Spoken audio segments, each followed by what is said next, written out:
साथियों, आज भारत तेजी से विकसित होने के लक्ष्य की तरफ आगे बढ़ रहा है, लेकिन इस समय भारत कई विराट चुनौतियों का मुकाबला भी कर रहा है। साथियों, कोरोना काल के दौरान ही दुनिया सप्लाई चेन के बहुत बड़े संकट से गिर गई थी। कोविड के बाद यूक्रेन में युद्ध शुरू हो गया, उसने दुनिया की परेशानियां और बढ़ा दी। फूड, फ्यूल, फर्टिलाइजर, इन तीनों चीजों पर गंभीर प्रभाव पड़ा। बीते 5-6 वर्षों में इस संकट से निपटने के लिए हमारी सरकार निरंतर प्रयास कर रही है। आपको याद होगा, उस समय और आज भी फर्टिलाइजर की एक बोरी दुनिया में 3-3 हजार रुपये में बिक रही थी। एक बोरी का 3,000 रुपया। कितना? आप बताएंगे एक बोरी का कितना? आंकड़ा नहीं, बोलिए मुंह से। 3,000 रुपया एक बोरी का। कितना? एक बोरी का कितना? एक बोरी का कितना? और भारत के किसानों को वही खाद की बोरी 300 से भी कम रुपये में दी जा रही है। 3,000 के सामने 300 रुपये में। सप्लाई चेन की इन मुश्किलों के बीच पिछले 2 महीने से हमारे पड़ोस में ही इतना बड़ा युद्ध चल रहा है।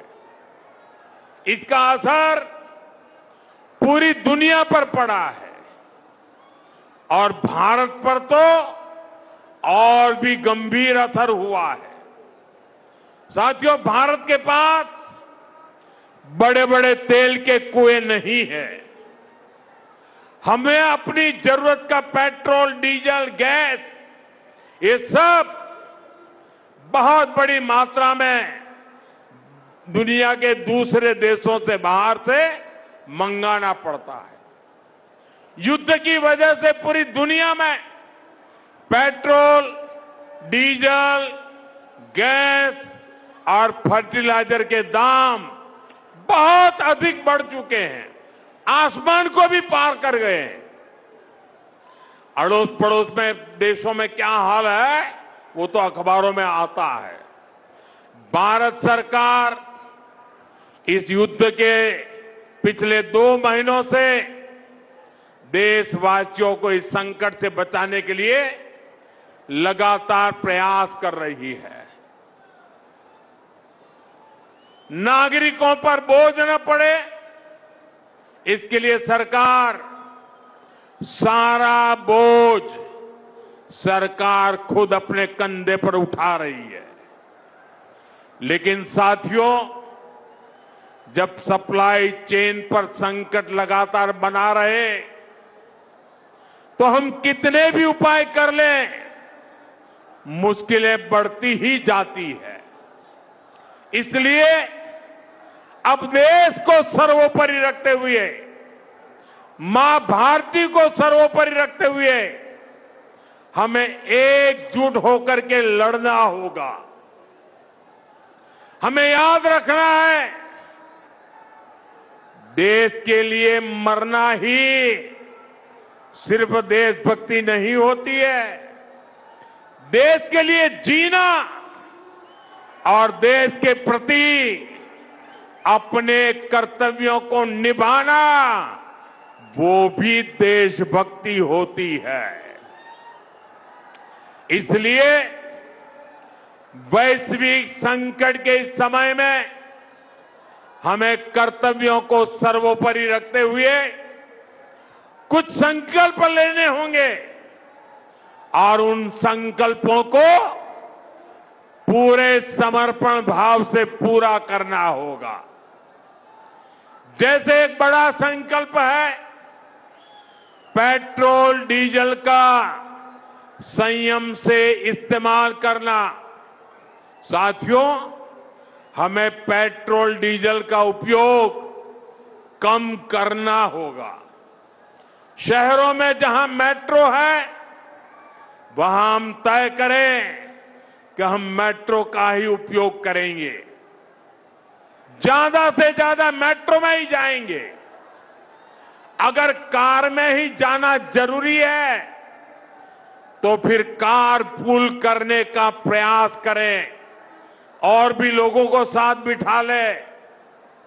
अगर हमें कहीं सामान भेजना हो तो कोशिश करनी है कि वह ज्यादा से ज्यादा रेलवे गुड्स के जो ट्रेन होती है रेलवे की सर्विसेज से भेजे, ताकि इलेक्ट्रिक रेलवे होने के कारण पेट्रोल डीजल की जरूरत नहीं पड़ती है।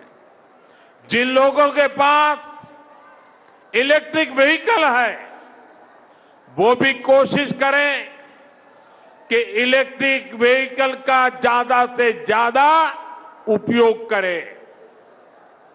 साथियों, हमने कोरोना के समय में वर्क फ्रॉम होम की, ऑनलाइन मीटिंग्स की, वीडियो कॉन्फ्रेंस की, ऐसी अनेक व्यवस्थाएं विकसित की और हमें आदत भी हो गई थी।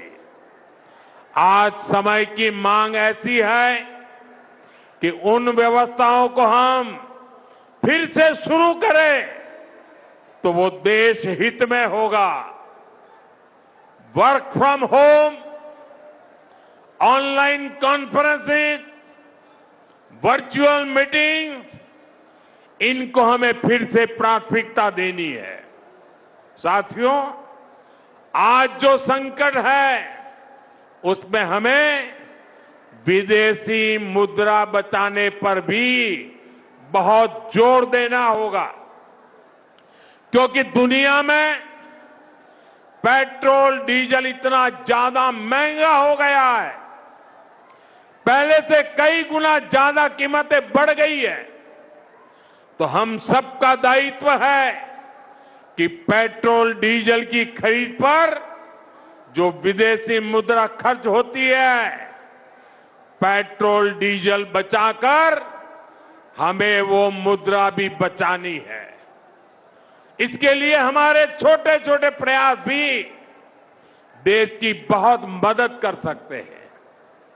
जैसे आजकल जो विदेशों में शादियों का, विदेशों में घूमने का, विदेशों में वैकेशन पर जाने का मिडिल क्लास में कल्चर बढ़ता जा रहा है। हमें तय करना होगा कि जब ये संकट का काल है और हमारी देशभक्ति हमें ललकार रही है, तो कम से कम एक साल के लिए हमें विदेशों में जाने की बातों को टालना चाहिए। भारत में बहुत सारी जगह है, वहां हम जा सकते हैं। बहुत कुछ भारत में किया जा सकता है। इस बेटी को नीचे बिठाइए, उसे थक जाएगी। उस बेटी को बिठाइए। वो थैंक यू बेटा, थैंक यू। बैठिए, आप नीचे बैठिए। मैंने देख लिया बेटा, उसको देख लिया, अब आप बैठ जाइए। हाँ, इस छोटी बच्ची को क्यों परेशान करते हो भाई? इन बच्चों को बैठने दीजिए प्लीज। बच्चों को परेशान मत कीजिए जी। साथियों, हमें विदेशी मुद्रा बचाने के जो भी रास्ते हम लोग अपना सकते हैं, हमें बचाना होगा। साथियों, गोल्ड यानी सोने की खरीद एक और पहलू है जिसमें विदेशी मुद्रा बहुत अधिक खर्च होती है। एक जमाना था जब संकट आता था, कोई युद्ध होता था, तो लोग देश हित में सोना दान दे देते थे। आज दान की जरूरत नहीं है, लेकिन देश हित में हमको ये तय करना पड़ेगा कि साल भर तक घर में कोई भी फंक्शन हो, कोई भी कार्यक्रम हो, हम सोने के गहने नहीं खरीदेंगे, सोना नहीं खरीदेंगे। विदेशी मुद्रा बचाने के लिए हमारी देशभक्ति हमें चुनौती दे रही है और हमें इस चुनौती को स्वीकार करते हुए विदेशी मुद्रा को बचाना होगा। साथियों, ये समय एक और बड़े सबक का भी है। एक समय था जब हम कॉपर एक्सपोर्ट करते थे, लेकिन आज भारत के सामने स्थिति ऐसी बन गई कि अब हमें कॉपर को भी इंपोर्ट करना पड़ता है। हमारे देश में हड़तालें करवाकर कॉपर प्लांट्स को ठप करवा दिया गया और अब हालत ये हो गई कि हमें कॉपर बाहर से मंगाना पड़ता है और उसमें विदेशी मुद्रा खर्च होती है। इसलिए मैं ऐसे सभी श्रमिक समूह मजदूर संगठनों से भी कहूंगा कि हमें ऐसी बातों का जरूर ध्यान रखना चाहिए। भारत को आत्मनिर्भर बनने से जो भी कदम रोकते हैं, उनमें हमें दूरी बनानी होगी और जो लोग ऐसी साजिशों में जुटे हैं, उन पर भी कड़ी नजर रखनी होगी।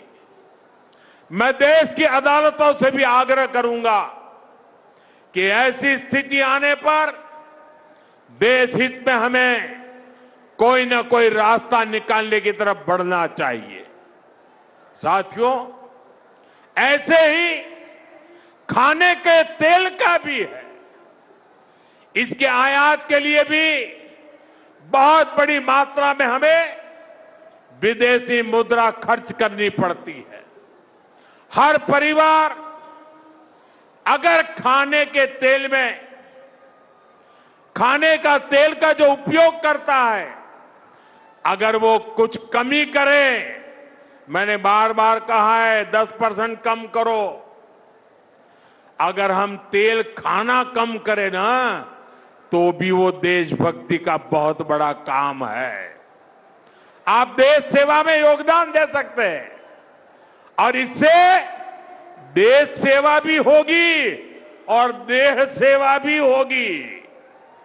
इससे देश के खजाने का स्वास्थ्य भी सुधरेगा और परिवार के हर सदस्य का स्वास्थ्य भी अच्छा रहेगा। साथियों, विदेशी मुद्रा की खपत वाला एक और सेक्टर हमारी खेती है। हम बहुत बड़ी मात्रा में बाहर से केमिकल फर्टिलाइजर इंपोर्ट करते हैं। केमिकल फर्टिलाइजर खेती के कारण हमारी धरती मां को बहुत पीड़ा हो रही है। हमारे खेत बर्बाद हो रहे हैं। अगर आज हम अपने खेत को नहीं बचाएंगे तो भविष्य में फसलों पर भी खतरा आ जाएगा। इसलिए बहुत जरूरी है कि हम केमिकल फर्टिलाइजर की खपत 25%, 30%, 40%, 50% उसको घटाए, आधी कर दें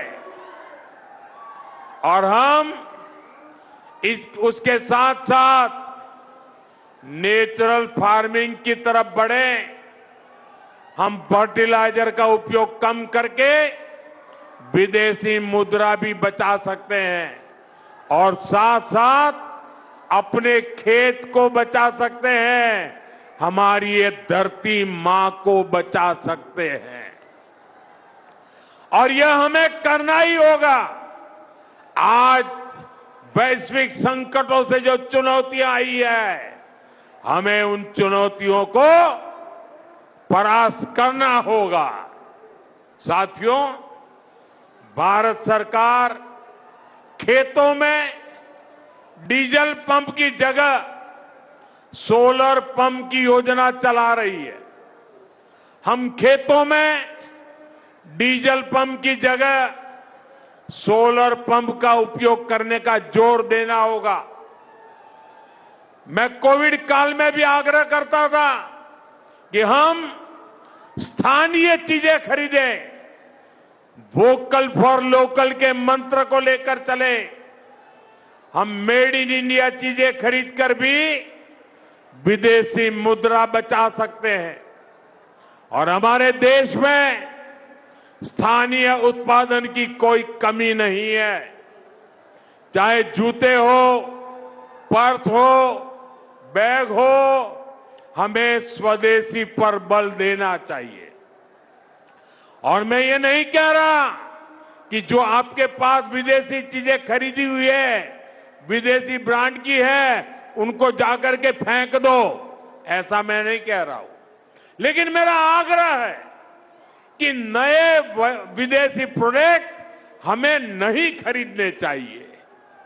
और वाकई हमें कई बार अंदाजा तक नहीं होता कि रोजमर्रा की कितनी सारी चीजें विदेशी है जो हम ऐसे ही यूज कर रहे हैं। और साथियों, जब मैं बात स्वदेशी की करता हूं तो लोगों को लगता है कि दिवाली के दिए खरीदो मतलब स्वदेशी हो गया। ये तो भ्रम फैलाने वाली बातें हैं, इससे सफलता नहीं मिलती है। हमें घर के उपयोग में आने वाले सामान की लिस्ट बनानी है। देखना चाहिए कितनी विदेशी चीजें घुस गई है, पता ही नहीं है। कैंची हो, कंघी हो, छोटी छोटी चीजें, टूथपिन, टूथब्रश, कितना सारा सामान विदेश से हमारे घर में घुस गया है। फिर इस लिस्ट से हमें हो सके उतना जल्दी स्वदेशी में बदलना चाहिए। साथियों, ये बातें सिर्फ एक सरकार, एक दल, एक व्यक्ति की नहीं है।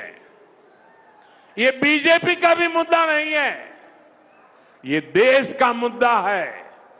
और इसके लिए हर नागरिक, हर राजनीतिक दल, हर सरकार, हर समाज, हर संगठन को संकल्पबद्ध होगा। मैं मीडिया के साथियों से भी देश हित में आगे आने के लिए आग्रह करूंगा। आइए देशभक्ति का भाव जगाएं और देश को जो वैश्विक संकट चल रहे हैं, देश उस संकटों का लाभ ले, परिस्थिति पे सवार हो जाए। ऐसा वातावरण बनाने के लिए हमें योगदान देना होगा और तभी जाकर के देश सफल होगा। ऐसे संकल्प जब हर नागरिक पूरी ईमानदारी से सिद्ध करेगा तो भारत हर संकट में जरूर विजयी होगा।